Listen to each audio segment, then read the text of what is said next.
Sa lahat po ng kapatid sa media, sa tri-media, sa social media, sa ating mga schools, sa sambayan ng Pilipino, live po tayo ngayon sa FB Live, Presida Rueda Acosta. Ito po isang page po ng ating Public Attorney's Office. Isa pong mapagpala at mapagpalayang umaga para sa lahat. Ako po ay lubos na nagalak sapagkat nagkaroon ng ganitong initiative ang Presidential Task Force on Media Security na binuo ng ating mahal na Pangulo Bongbong Marcos, at ito nga ay pinangungunahan ng ating kapatid kaibigan Paul Gutierrez, at sapagkat ito po ay napapanahon upang maproteksyonan hindi lamang ang kaligtasan kundi maging ang buhay ng ating mga kapatid, kapuso, kapamilya, kaibigan sa media. Alam natin na marami po ang nagbuwis ng buhay, bagaman hindi sana dapat. Kasi merong mga nasasagasaan ang ating mga kasama sa media na talaga namang maimpluwensya, may kapangyarihan, may kayamanan, at ang kanilang nagiging resort ay kitli ng buhay ng ating mga kasama. Yun po ay isang maling gawa. Kaya sasamantalain ko po ang pagkakataong ito sa mga nasasagasaan. Huwag naman po ganon. Meron pong batas, may korte, may piskalya, umaandar po ang legal processes. Kung may sama ng loob sa ating mga kapatid sa media, daanin po sa legal na pamamaraan. At hindi sa pamamagitan ng armas o dahas. Maging kami pong mga abogado ay nanganganib din ng buhay. Kamakailan lang dyan sa Abra, si Atty. Alzate ay nagbuwis ng buhay.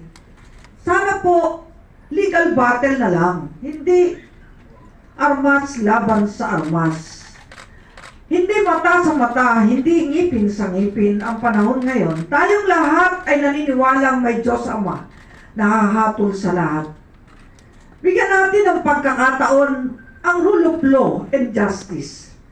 Daanin sa proseso. At kaugnay nito, kailangan po ang mga pag-aaral din ng mga kasama sa media ng batas upang maiwasan ang galit at bangis ng mga nasasagasaan. Minsan nakakasuhan tayo ng cyber libel under the revised penal code. Meron pong magle-lecture at nandito po si Atty. Sabinorio mula sa PAW Manila, isa pong batikang abogado ng PAW. At nandyan din po mamayang hapon si Atty. Patrick Montemayor at Atty. Mario Dionisio upang magbigay ng legal aid o legal advice kung sino man po ang may problema. May isang pagkakataon na ang PAW Pasig ay nagdemanda ng kasama sa media. Ang gusto ko sana mediation na lang. Ang gusto ko sana ay arbitration na lang. Ang PAW po ay may mediation and conciliation program. Pwede rin po tayong lumapit dyan. At si Presida Acosta po ang nagsimula ng programang Public Attorney sa TV5 at face-to-face para iukit sa puso ng lahat. Kaysa magtagal ang kaso sa korte, tayo ay makipag-usapang pangkapayapaan.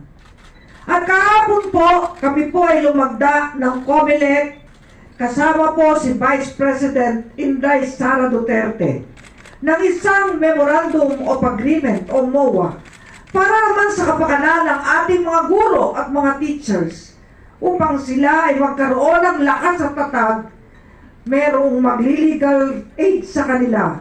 At ito po ang buong pwersa ng Public Attorney's Office, ang 2,505 na PAW lawyers nationwide ay handa pong tumulong.